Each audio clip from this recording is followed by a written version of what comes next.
noticed how people who live round here get the words mixed up. They usually say things like, I'm feeling a bit confiscated this morning. She's been in hospital, and while she was there, they insulated her. Well, my grandma used to make the best rice pudding in the world, and the reason it was good was because she put a lot of evacuated milk in it. And on top of this rice pudding, she'd put a spoonful of homemade jam, and she'd say, you'll enjoy that, it's full of fresh fruit, there's no conservatives in it. I was born in Blackburn. 48 years ago, my dad worked at the North Rock where they made the looms. My granddad worked in the foundry, and both my grandmas had worked in the mill. 48 years later, I'm married with two grown-up daughters, and we live in Ray Green, just over the river there. When I left school, I went into the motor trade, and I stayed there until just over 3 years ago when we bought our own business, a wholesale book selling business, and we specialise in children's books. So now instead of motor cars, it's nothing, and sort of the enforcement parties, which fits in very well with two of my hobbies, which are music and the theatre. Hence the reason why I'm here tonight. But before I tell you any more, can I make an apology? Only a week last Tuesday I was talking to a group of reformed prisoners. On Wednesday I was talking to Alcoholics Anonymous, and over yesterday at lunchtime the local Gay Liberation Society. The reason I feel I should apologise is because as I look around the room, I realise there's quite a few of you here hearing me for the fourth time.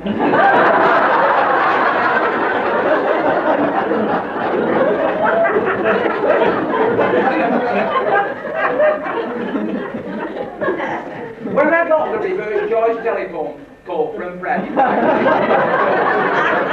I said I'd love to. It's a bit since I've been to Longton. In fact, the last time I was here, I was talking to a group of ladies from Mothers Union. Sitting opposite me was a lady who had a bad cold, and apparently before leaving home she got two hankies, one which she tucked into a cup and the other which she put down the front of her dress.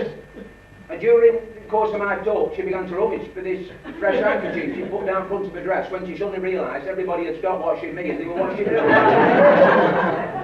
She said, I know I had to when I came in.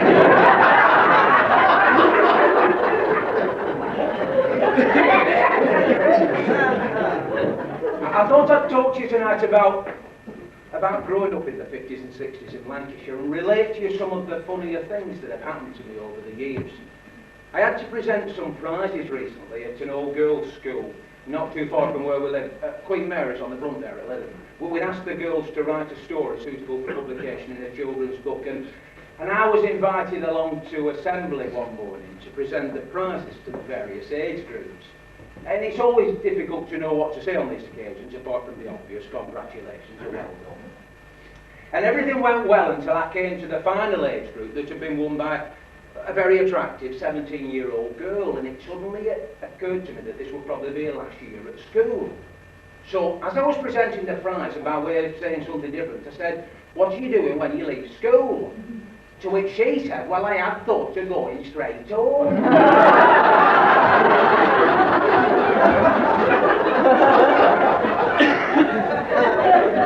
afterwards I thought, how things have changed. They all look so neat and tidy in the matching school uniforms. And when I went to school in 1950 in Blackburn, my mum used to get this scarf, wrap it twice round my neck, cross it over my chest, and under my arms and tighten it. And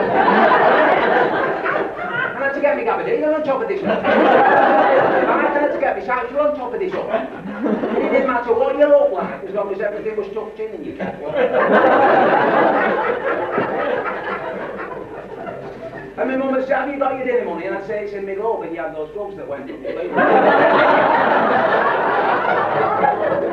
And when you took one off, somebody bumped it and you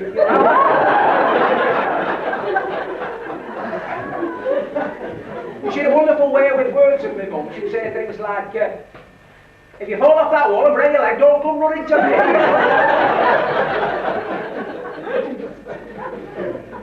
And what you do when you cross that road, if you get knocked down, your dad will kill you. Not that there was much traffic. We used to play football in the road. We put a course down as goalposts. And it didn't matter where you played. Your ball always went over the same wall, didn't it? And there was always a right naughty woman that lived there. Can I have my ball back? No, go and play outside your own now. My mum won't let me. Why not? My dad's having a sleep. We had a man live down our road with a flat head and he black and what we call the cauliflower ear. And one day my dad caught us laughing at him. He said, "Hey, you don't want to laugh at him, his hero he is. He used to work as Apton Colliery at Burnley. And once when Rupert Mine started to cave in, well, he held it up with his head for 3 hours. And I looked at him and I could tell he were having me on. I said, well, how come he's got a cauliflower ear? Oh, he said, well, that's where the hitting with sledgehammer to wedge him in.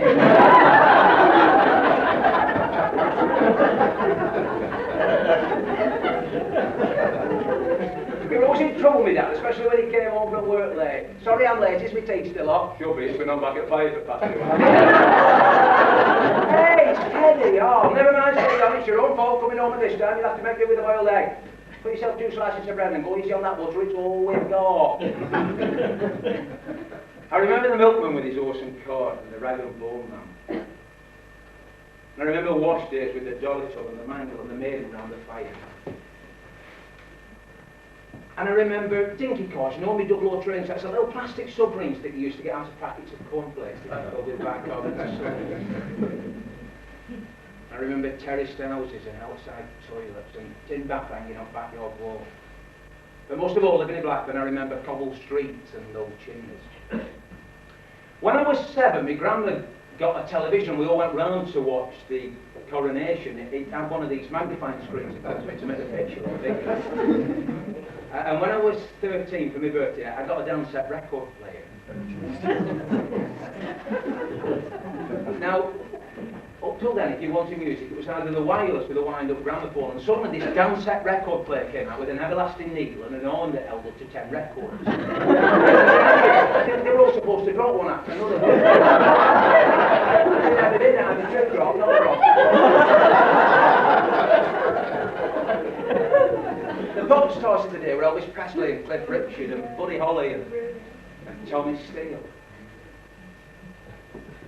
And musically it was a magical time because the discos hadn't arrived and suddenly it became fashionable for everybody to learn to play the guitar and form a beat group as they were called then. It was a time of youth club socials and nights out at the Mecca when all the girls used to dance around their handbags and old lads used to stand around the edge of the dance floor with their wrinkle picker shoes waiting for that last dance and for better things to follow. It was a couple of years later at school when I got my first guitar. One of the lads said, we're forming a beat group, do you want to be in it? And I said, well, I haven't got a guitar and I can't play one. And he said, well, neither can we, but we've a booking in 3 weeks.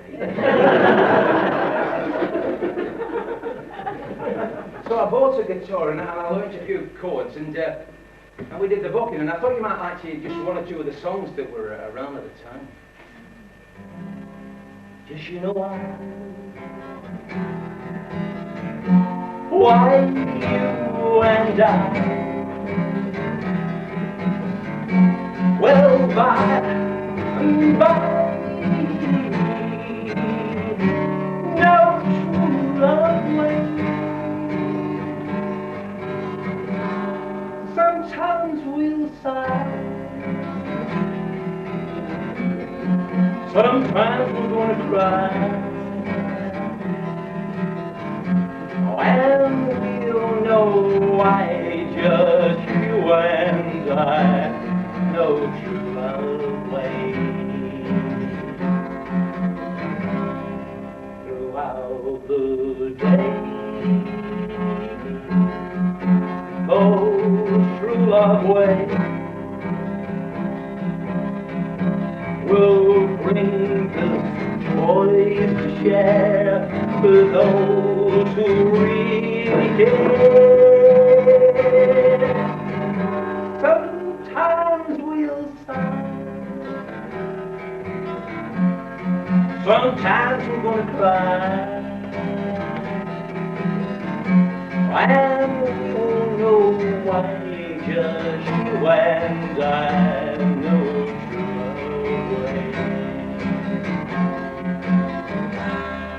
Throughout the days, those true love ways will bring us joys to share for those who really care. Sometimes we'll sigh, sometimes we're gonna cry, and we will know why just you and I no true way. Those true ways, those true ways.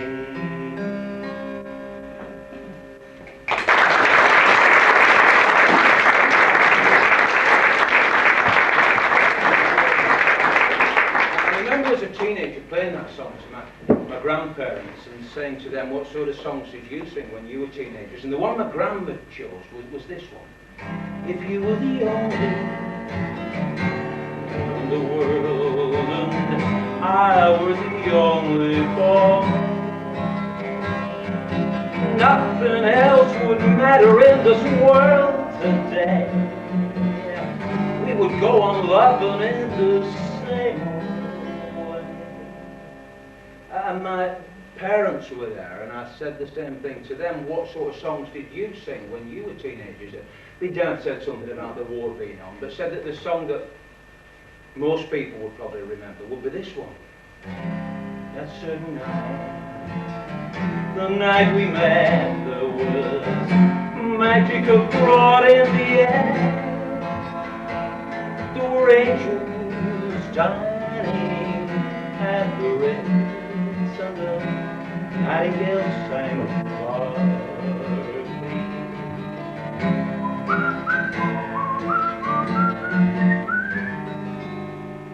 And then I think of my own generation, and in particular the Beatles in the 60s, and some of the lovely songs that they wrote.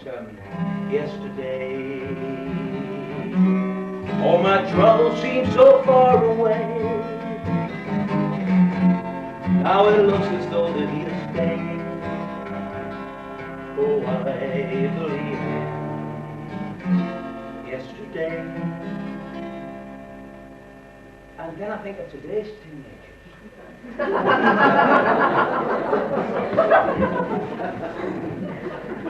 Some of the songs that they sing. Do you want my body? Do you think I'm sexy? Do you want... So listen, what's going to happen in 60 years? When their grandparents and great-grandchildren say to them, Grandad, what sort of songs did you sing when you were a teenager? Do you want my body? 20 years on, they're all in this old people's home at Southport. There's this man in 92 and he says, let's have a sing-song and sing some of the songs we used to sing when we were younger. Do you want my body? Come on, Kimberly, get your zimmer. Come on.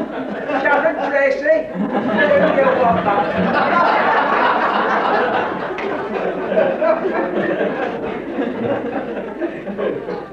And you see, the difference is the songs of today and the songs of yesterday, the words, the songs that were around when I was a little lad was, they all told a story. My earliest recollection, I was 4 years old and we lived over the top of my grandpa's ice cream parlour in Blackburn. And the trams used to go past at the front of the shop. And as I say, my earliest recollection was listening to the trams, particularly first thing in the morning. And this is the lovely song that takes me back to those days. I can remember the days gone by, me and me dad and me ma'am. On warm summer mornings we'd wait at the stop, listening for the sound of the tram. Battering along on them tracks of steel, sparks fly, heat were grand. On down the hill it would screech to a stop, conductor would give us a hand. We would travel to town on the tram, me and me dad and me man, while the whistling conductor would whistle away when we traveled to town on the tram car. Traveled to town on the tram. I looked at conductors so long being bleed. In truth I were quite mesmerize. His uniform cap and the ticket machine were magic to my little eyes. He smiled at me and said, come along, we can't have you left at the stop. Step on the platform and climb up the stairs. There's plenty of room on the top. We would travel to town on the tram. Me and me dad and me mum, while the whistling conductor would whistle away when we travel to town on the tram. Travel to town on the tram. Once up the stairs and we'd settle down, me and me dad and me man. Oh, I could see rooftops all over the town, riding along on the tram. Dad would say, look, there's the town hall clock. What's there? Oh, I felt important on top of the world. There's nothing could ever compare. So when we travel to town on the tram, me and me dad and me mum, while the whistling conductor would whistle away when we travel to town on the tram car. Travel to town on the tram. Travel to town on the tram car. Travel to town on the tram.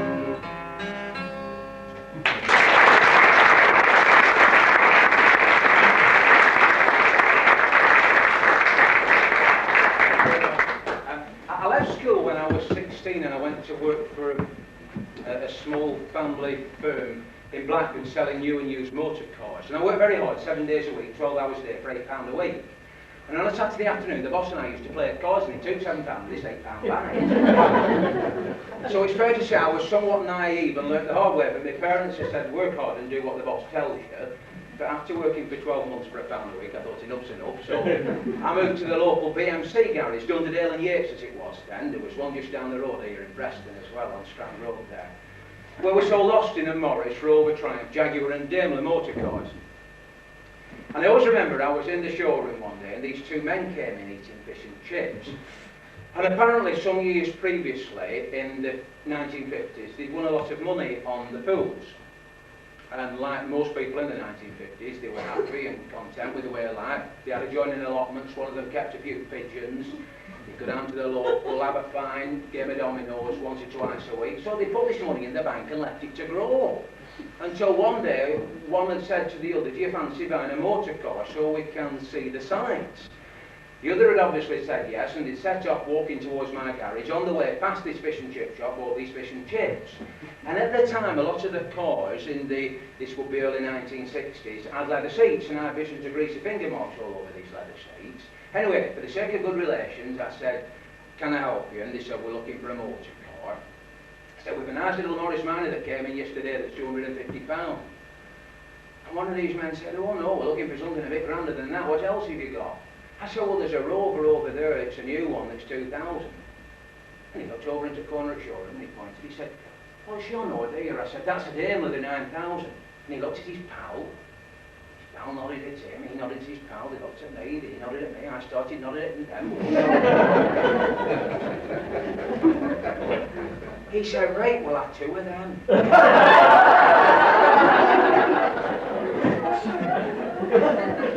Well, we're a bit taken aback, as you can imagine. I said, can I ask, how are you going to pay? Will it be cash or hire purchase?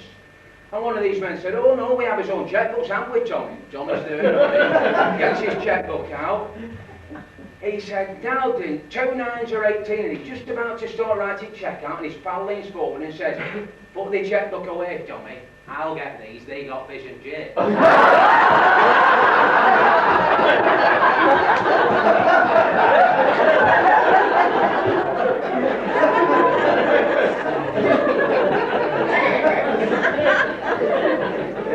There's a lovely story about 2 Lancashire lads who went for an intelligence test just after the war.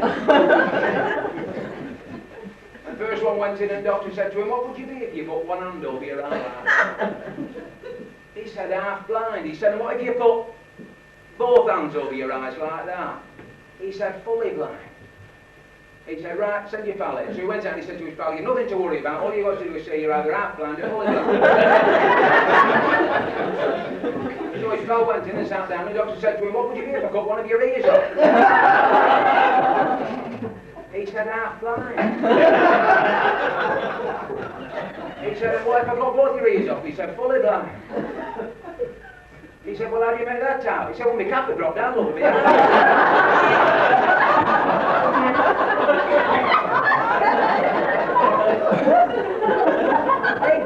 think it was St. John who lost a lot of his belongings when they were a flood in Fleetwood once.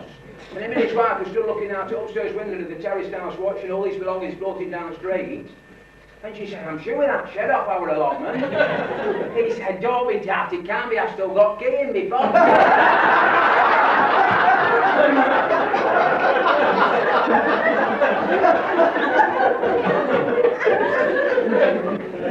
You know, I always think, folk from North, did it seem to delight in saying, I might be simple, but I'm not as daft as you, don't you? I bet you know one or two like that, don't you?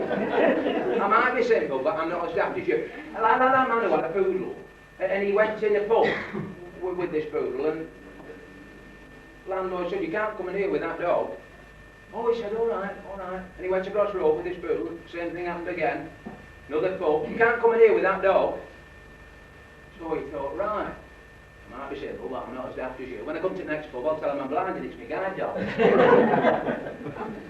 So he went into the next pub with his poodle, same thing happened, you can't come in here with that dog. He said, I'm blind, it's my guide dog. What man behind the bar looks down and says, I always thought they used Alsatians, a Labradors. He said, why, what have they given me?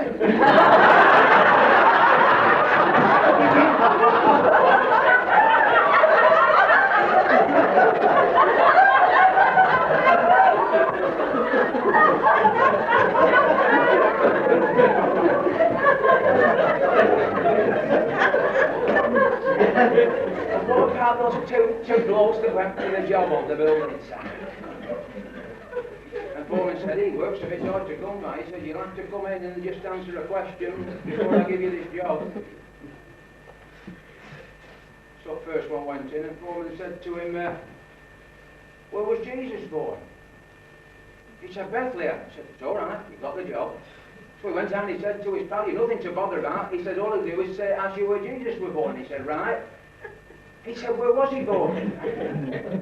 He said, Bethlehem.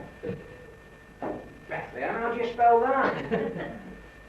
B-E-T, he said, look, pick that brick up for a bit of bread. I'll spell it out, you write it down. Then when you go in and he asks you a question, look at the brick. So he went into Paul's office.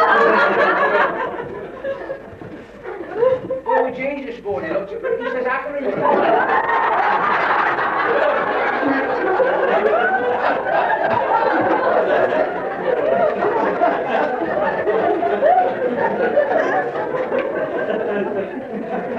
And I'll tell you what you don't see as much of nowadays.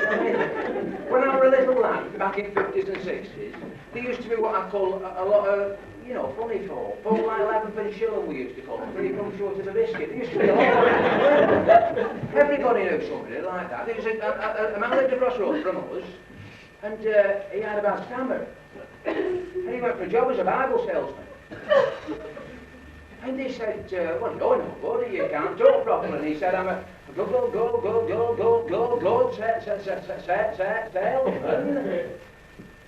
Oh no, he said, no, you're no good for a salesman. We want someone that can talk properly. He said, I'm good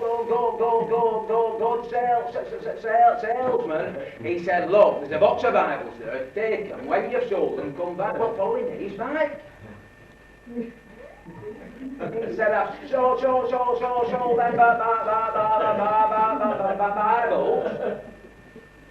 That man who had Bible company said, well, have you done that? He said, it's simple. No, I come somebody's door and I say, do you want to buy a Bible? Shall I read it to you?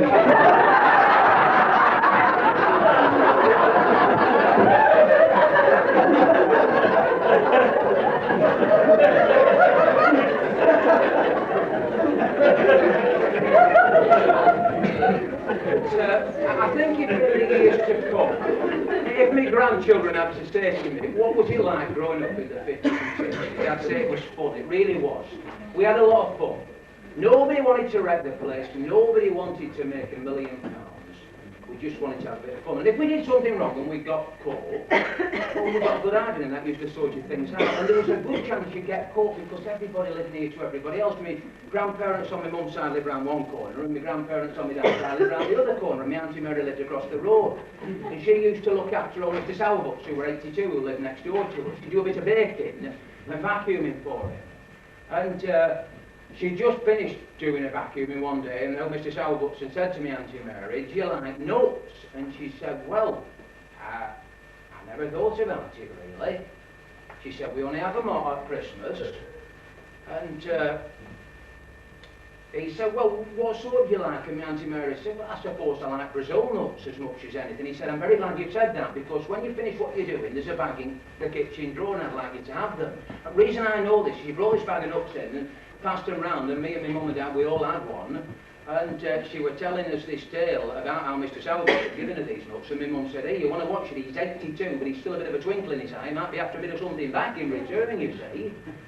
Anyway, a few weeks later, my Auntie Mary's in again, doing a cleaning and a baking, and Mr. Sowerbucks said, did you enjoy those nuts? And my Auntie Mary said, yes, I did, thank you very much indeed. He said, I'm very glad, because when you finish, there's some more in the kitchen drawer. And she said, no, thank you very much. No. He said, look, I don't like them. They get under my teeth. She said, I don't want you spending your money on me, thinking about what my mum had said, you see. And Mr. Sowerbucks said, oh, I don't buy them, my daughter buys them. So my Auntie Mary said, well, what do you let your daughter buy them for if you don't like them? He said, well, when I say I don't like them, I like chocolate on them.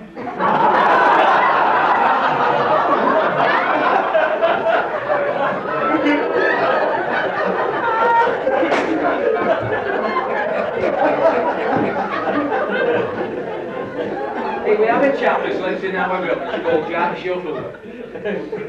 And he went to London for the first time last week on one of these Walton's coach trips. You've seen them advertised, this is where they go to bakery and everything, these Walton's coach trips. Well, he went to London for the first time with Jack Shuttleworth last week, and he stood in the middle of Trafalgar Square, and the policeman said to him, it's busy, isn't it? And Jack said, yeah, well, it will be, there's a trip in for Ray Green.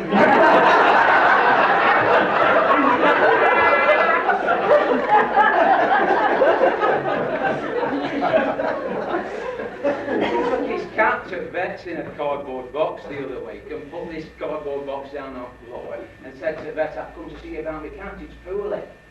And vet said, is it a Tom? And Jack looked at the box and said, no, I brought it with me.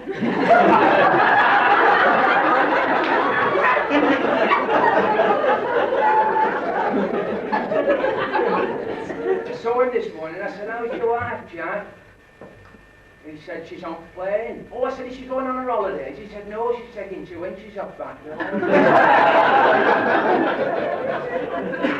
Anyway, tell him about to tell you, is Jack and his wife, Elvie, they went on holiday to America in the 50s when it wasn't quite as fashionable for people to go to America. And when they got over there, they went to a hotel and Elvie started to unpack, and Jack went for a bit of a nosy round. There's folk from Lancashire like to do, you see. And he went up one avenue and then another avenue. And after a bit, he decided he got lost. And in front of him was this big house with these beautiful gardens and a man tending these gardens. So Jack said, I'm sorry to trouble thee. And then realised, of course, being in America, that this man wouldn't understand him. So in his best English said, "Excuse me," to which the man replied, "Now then, old lad, he understood what he said first time round." It's with me. Well, Jack says, "Well, I'll be blowed," he says, "you talk proper like I do." He says, "Well, I should do." He says, "I come for a bake-up." He says, "Bake-up? Well, what are you doing over here?" Well, he said, "I thank God for the man who has this house." He says, "He come from Todmorden." He said he came over here just after war, made a lot of money, millionaire. But he's gone a bit funny, keeps crocodiles in his swimming pool. Well, just then this Jack from Todmorden comes on to scene, you see, and says, "Who are you?" And Jack says, "I'm Jack Shuttleworth for Ray Green in Lancashire, I'm on my holidays." That man from Todmorden says, "This is millionaire that's made all this money, gone a bit funny, you see." "Well, I'm right pleased to see you, Jack." He said, "I'm here with some of my American friends at the moment. We're just having a drink round the pool. Would you like to come and join us?" And Jack says, "Aye, I would that." So he goes and introduces Jack to all his American friends, you see. And he said, "And I have a bit of a surprise for you while you're here, Jack." And he pulls a lever and a grid shoots up, and biggest crocodile you've ever seen swims in this pool. Well, this Jack from Todmorden, this eccentric millionaire, he says, "Now then, if there's any man brave enough to jump in with that, they can have anything they want. Like, quick as a flash, Jack's in." Just manages to pour water and climb out at the other side before crocodile gets in. Well, he's thrilled to bits, this Jack from Todmorden. Here he is with all his American friends, and it takes a brave chap, Jack Shuttleworth from Lancashire, to jump in this pool with his crocodile. He comes round to the side of the pool, and Jack stood there dripping wet, and grabs hold of Jack's hand, and he shakes his hand. He says, "I'm proud of you, brave Lancashire man, coming over here and doing that. And what's more, I'll give you my word, Jack, you can have anything you want. Car, house, boat, you name it." And Jack says, "I don't want none of them." He says, "I'll tell you what I do want." He says, "What's that?" He says, "I want to know name at butler as push me in."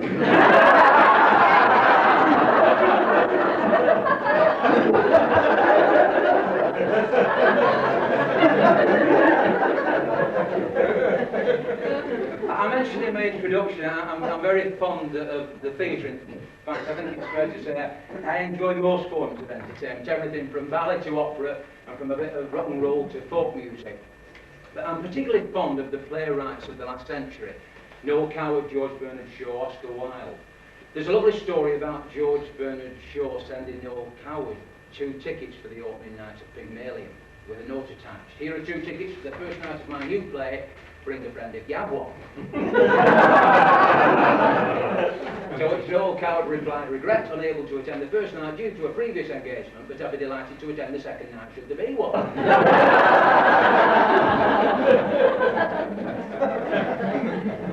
I joined Blackburn Arts Club when I was 15, not because I had any burning desire to act, but my pals and I used to sit on the chip shop wall opposite waiting for the girls to come out. And one night they came out early and invited us in to take part in a play reading.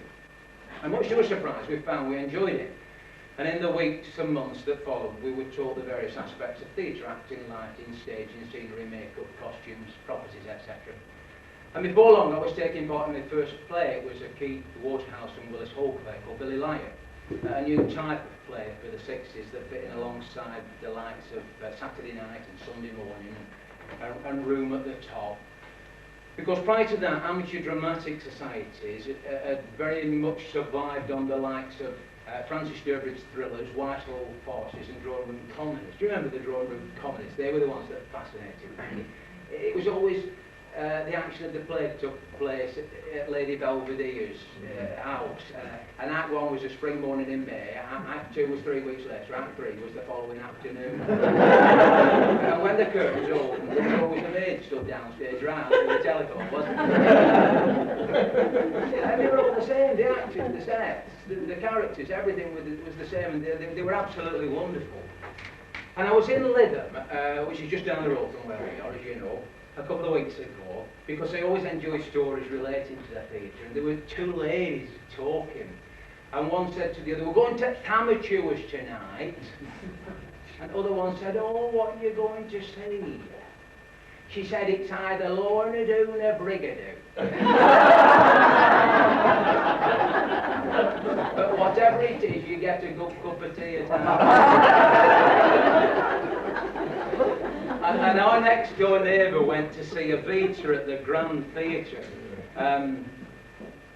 about 3 years ago when it was on, and she went to a Saturday afternoon matinee, and on the way back she called in at the post office and said to whoever was behind the counter, "I've just been to Evita." And he said, really, I don't look very brown. And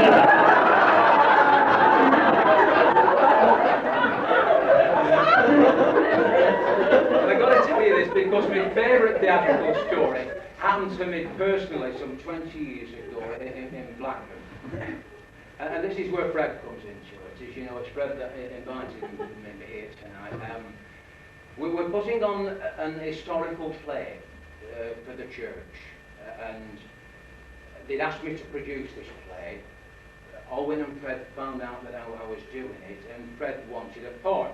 Anyway, put long story short, I gave him the part of a soldier to stand with the curate and two of the men from the choir at the back of the stage.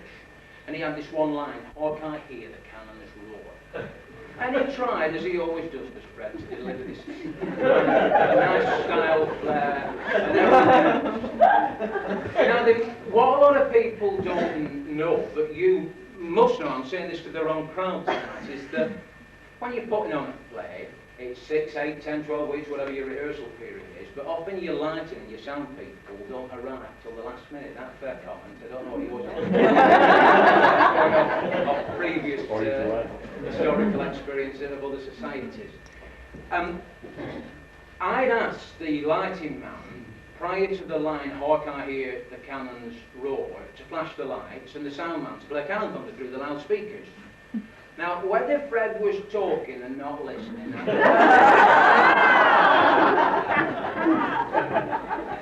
but what I do know is that he missed his instruction. He'd been picking up on this cue from the previous actor. So on opening night, in front of the Bishop of Lancaster, Blackburn and Burnley,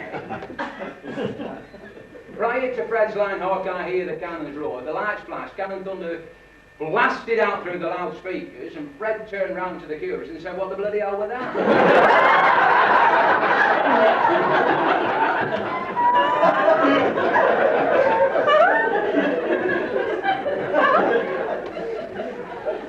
Now, to top that in his next play,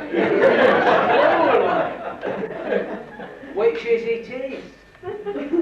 He just had to come on, and he obviously wanted to make amends. And for weeks he went round practicing all the different ways, the different intonation of saying "it is, it is, it is, it is."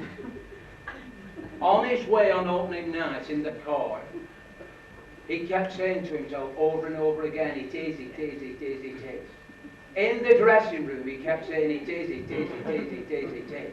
Waiting in the wings, he kept saying, "It is, it is, it is, it is, it is." He went on stage, received his cue and said, "Is it?"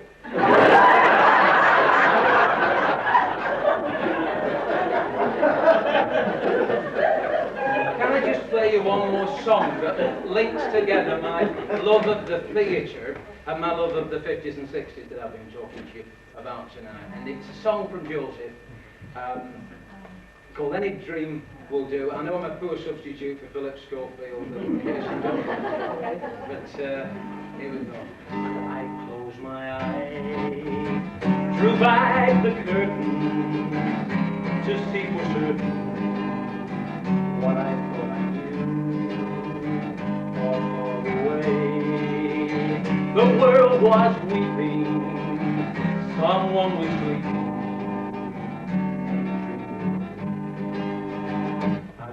My coat with silver lining, bright color shining, wonderful and new.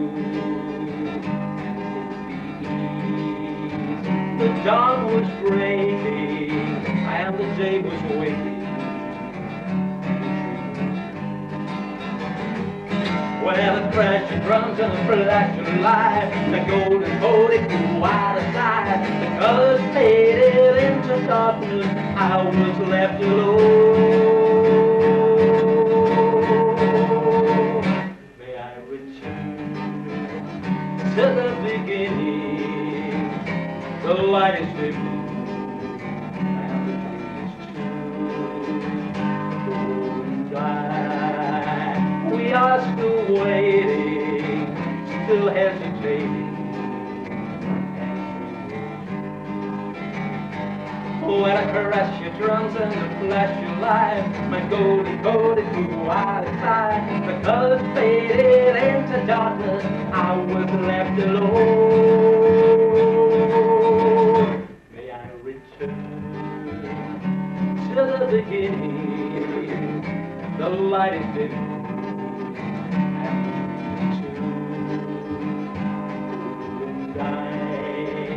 and we are still waiting, still hesitating.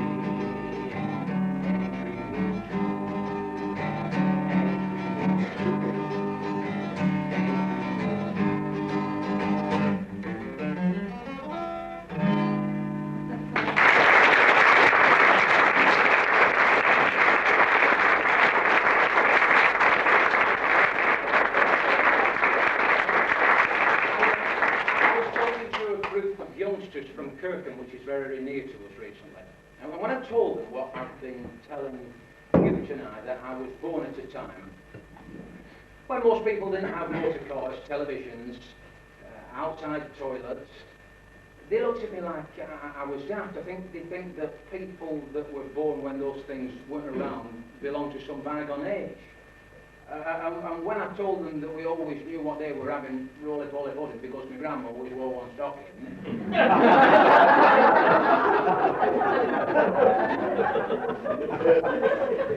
Well, I'd lost them completely.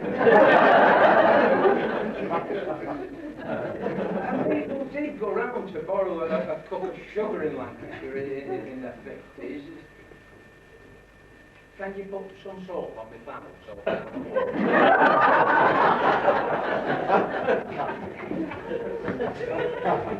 Can we borrow your Sunday joint to make some bread? My mum told me to bring this toilet roll back on if visitors didn't arrive.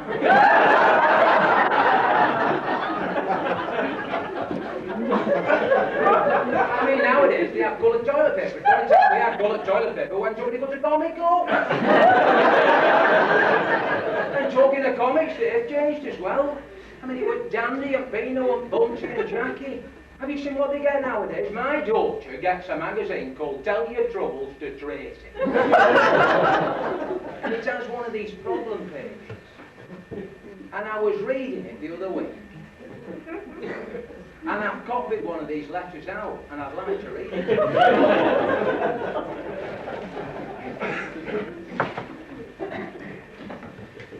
Dear Tracy, my name is Derek and I am 23 years old. I write in desperation after weeks of worry and anxiety on what to me is a very personal matter. I am shortly to be married and I am afraid to tell my future wife what I have recently discovered. I have 2 sisters and a brother. My brother is currently serving life in Dartmoor for multiple rape and murder.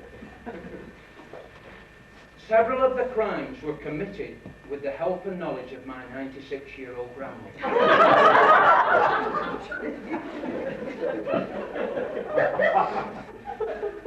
My younger sister, who works on the bacon counter at Quicksale, was recently arrested for possessing drugs. My father is an alcoholic, and my mother is pregnant yet again by the retired refuse collector who lives across the road. The cause of my anguish and heartache, Tracy, is this. How can I possibly tell my bride-to-be that my older sister is a member of Longton Parish Pledge?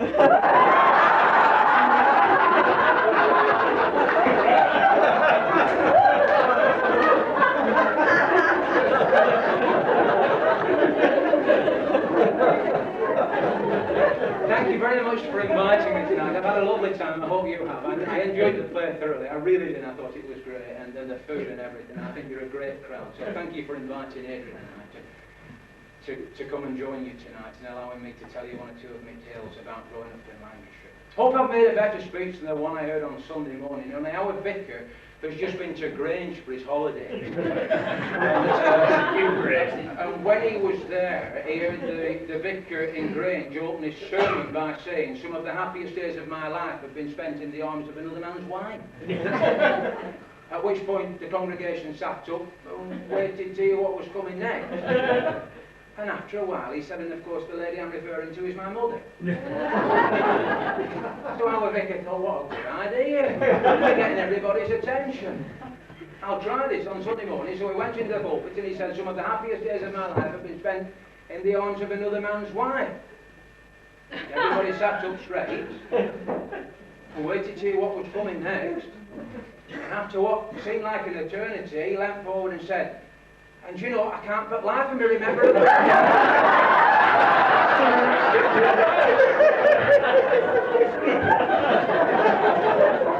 You know, listen, he's saying that he's a bit absent-minded. Well, the other week, he lost his bike. Well, he says he lost. He said it had been stolen. So he said to the curate, in church on Sunday morning, I'm going to give out the 10 Commandments, and when I get to the one thou shalt not steal, I shall pause. And I want you to look at faces at congregation and see if you can spot the Well, he went through 10 Commandments, but he never paused at thou shalt not steal. So afterwards, curate said to him, I thought you were going to stop there. He said, well, I was. But when I got to thou shalt not commit adultery, I remembered where I left my bag.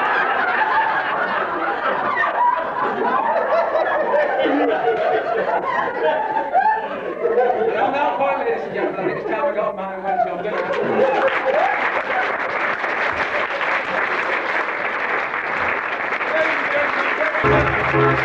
to...